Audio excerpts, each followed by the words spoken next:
Hi everyone, I want to spend 15 minutes on a number that surprised me more than anything else in PNC's June consumer data. It's not about gas prices, it's not about inflation, it's about AI. If you read the press, you think that every family in America is paying for AI. It's on every front page, every earnings call, every school board agenda. So, here's the actual number from real checking accounts and real card statements. 2.2%. That's the share of households that pay for an AI subscription at all. Only one family out of every 45. And the ones who do pay, they spend about $31 a month. So, the story I want to tell today is the gap between the noise and the wallet, and why, if history is any guide, that gap is the most interesting thing about it. Let's look at the number itself. Here's the adoption curve. In January of 2023, right after ChatGPT launched, almost nobody paid. Today, it's 2.2% of households. To make that concrete, picture your kid's classroom, if you have a child, plus the one next door. In 2 rooms worth of families, only one pay for AI. Flip it around and it's even starker. 44 out of 45 households pay $0 for AI. Not a reduced plan, not a trial, zero. Now, a quick word on where this number comes from, because it's what makes it trustworthy. This isn't a poll where people tell researchers what they think they spend. PNC tracks a cohort of about 4 million households and watches what actually leaves their account.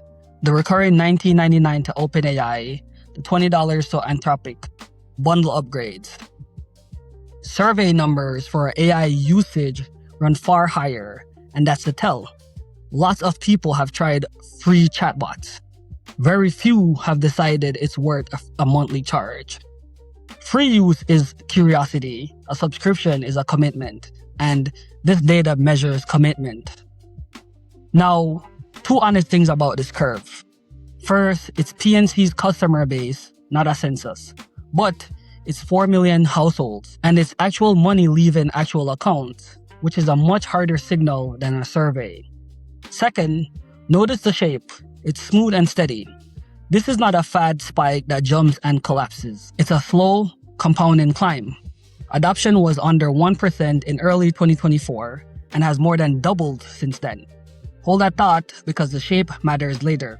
Now, to feel how small 2.2% is, put it next to the bills you actually know. Out of every 100 households, about 97 pay for cell phone service. Roughly 90 pay for home internet. Around 85 pay for some kind of streaming TV. AI, just 2. Streaming is roughly 40 times more common in the family budget than paid AI.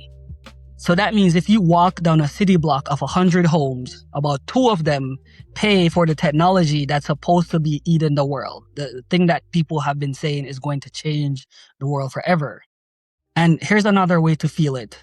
More households pay for satellite radio than AI. More people pay for a gym membership they may not use. If you line up every recurring charge on a typical family's card statement and sort it by how common it is, AI would sit at the very bottom of the list. Below the meal kits, below the cloud storage, below the kids' game subscription.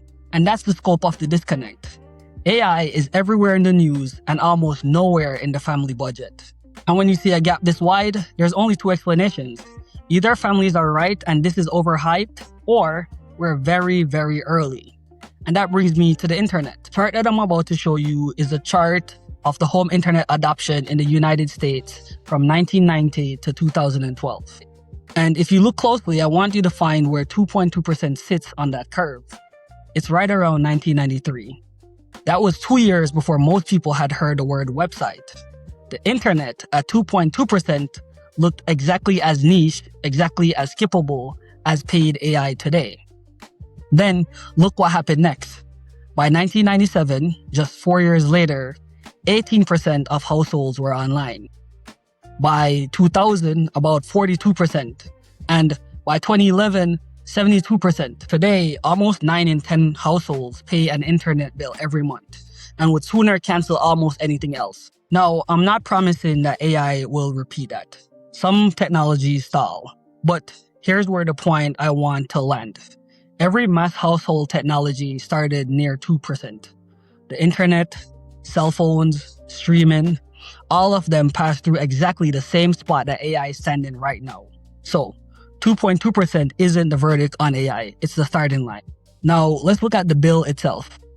2 years ago, the average subscribing household spent about $22 a month, basically the price of a basic plan. Today, it's $31. That's up 41% in 2 years. Well, how do you explain it? It's not price hikes, mostly. PNC's data suggests households are holding multiple subscriptions, upgrading to premium tiers, or buying extra usage on top. In other words, the families who pay aren't just keeping the habit, they're deepening it. And that's the classic early adopters pattern. First, the enthusiasts arrive, then they spend more, then everyone else follows. And for scale, the entire monthly AI bill is still less than one fill-up at today's gas prices. So this isn't a purchase that strains a budget, which matters because the barrier to going from 2% to 20% isn't affordability, it's habit. So who are these 1 in 45 families? They're mostly high earners. More than 4% of high-income households pay for AI, about 2% of middle-income households, and under 1% of lower-income households. That's a 4.5 times gap top to bottom. By generation, it's flatter than you guess. Gen X, Millennials, and Gen Z all cluster around 3%. Gen X is actually the highest. Boomers sit near 1%, likely because fewer of them meet AI at work or school. So here's the encouraging part. Adoption more than doubled in every income group this past year. The divide is wide, but everyone is moving. That's exactly how the internet spread too.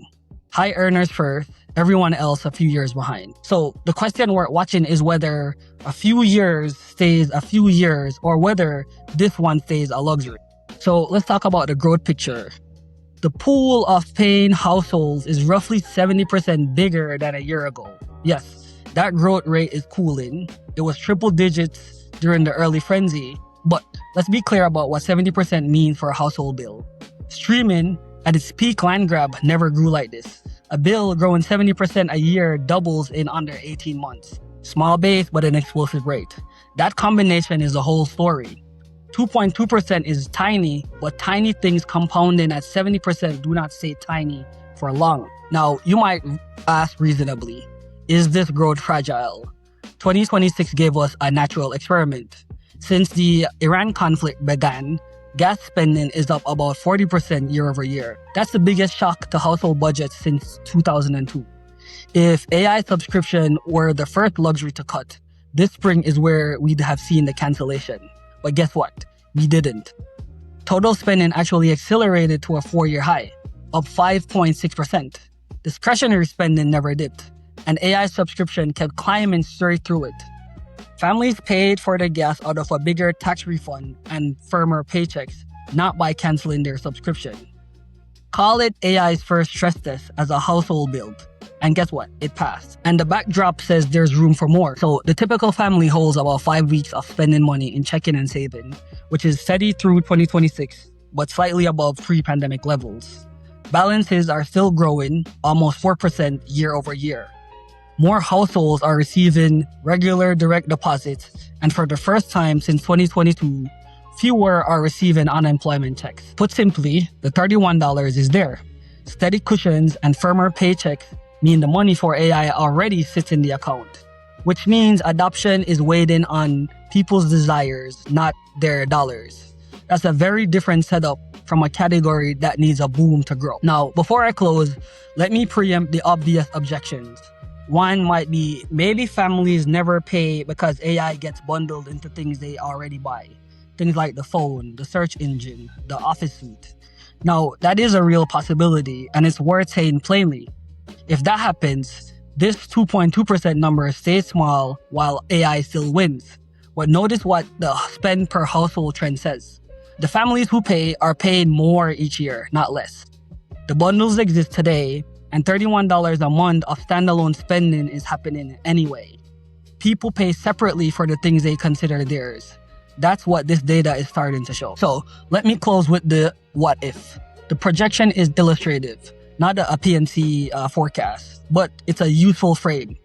The internet went from 2% of households to 18% in about 4 years. If AI merely rhymes with that path, roughly 1 in 5 households is paying for AI by 2031.